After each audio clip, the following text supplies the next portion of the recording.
The moment the billionaire CEO let his breathing slow and his eyes fall shut, the room seemed to hold its breath with him, because what he was about to witness would shatter everything he believed about loyalty, kindness, and the quiet people we overlook. He lay still on the wide bed of his Manhattan penthouse, the city humming far below, pretending to sleep while testing a woman everyone else ignored, never imagining that within minutes his heart would freeze for reasons no amount of money could prepare him for. Before the story unfolds any further, if you believe in kindness, second chances, and the power of unseen goodness, take a moment right now to like this video. Leave a thoughtful comment, share it with someone who needs hope today, and subscribe to the channel for more stories that touch the soul. Jonathan Caldwell had built his empire on sharp instincts and colder decisions.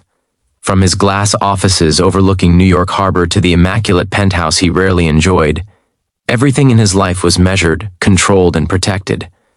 Trust did not come easily to him, not after years of betrayal disguised as loyalty. That was why he tested people, quietly and often. Assistants, managers, even friends were subjected to small, unseen trials. Most failed. And so, when a new maid named Grace Harper was hired through a local agency, Jonathan barely noticed her at first. She was shy, soft-spoken, always keeping her eyes lowered, moving through rooms like she hoped the walls would swallow her presence. To Jonathan, she seemed forgettable, and forgettable people often revealed the most when they thought no one was watching. Grace's life, however, was anything but small. She lived in a modest apartment in Queens, sharing space with her aging father, Thomas, whose health had been declining for years.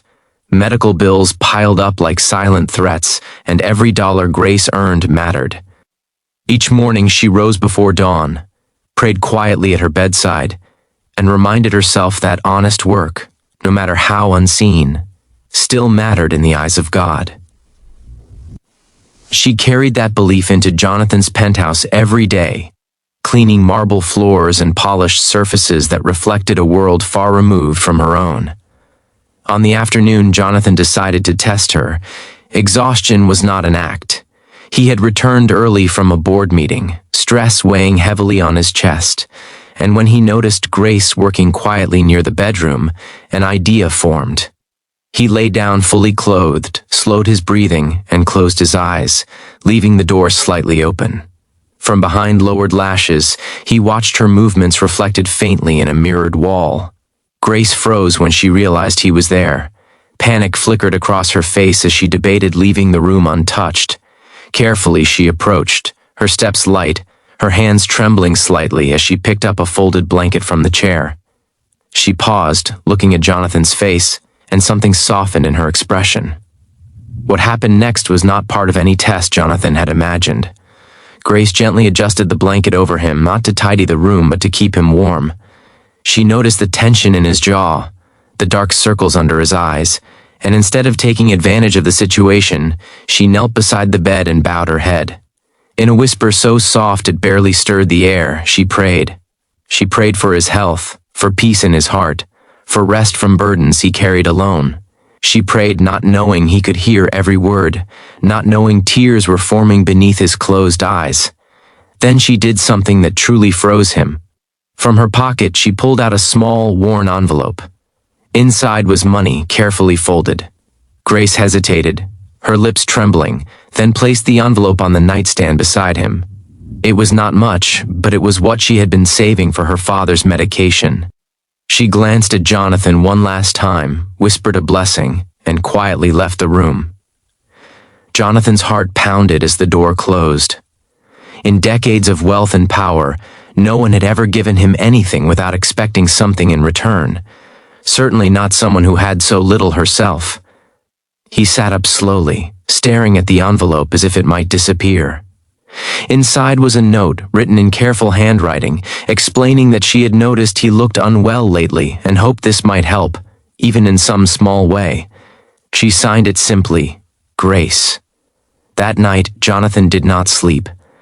Memories of boardrooms, betrayals, and hollow victories flooded his mind, replaced by the image of a shy maid kneeling beside his bed, praying for a man who had never earned her kindness.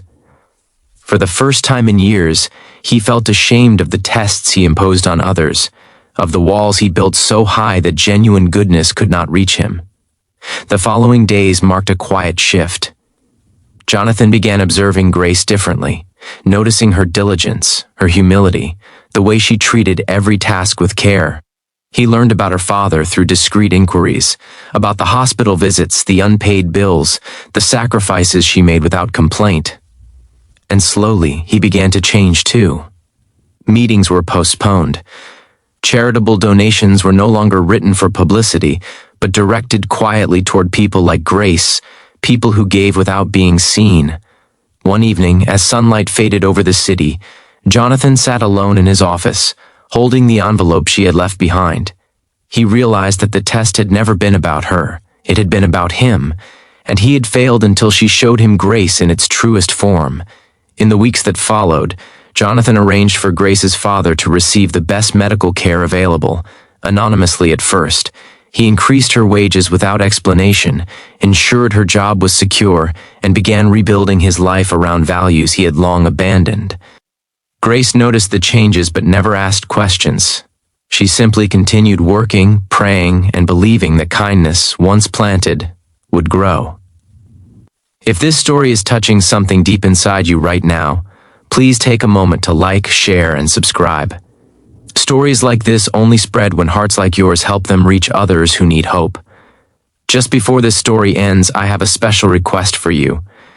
Please comment below and tell us what this story taught you about kindness, faith, or second chances. Your words might be exactly what someone else needs to read today. On a quiet Sunday morning, Jonathan stood alone in his penthouse, looking out over the city that once defined his success. He understood now that true wealth was not measured in floors owned or numbers earned, but in the courage to be kind when no one is watching.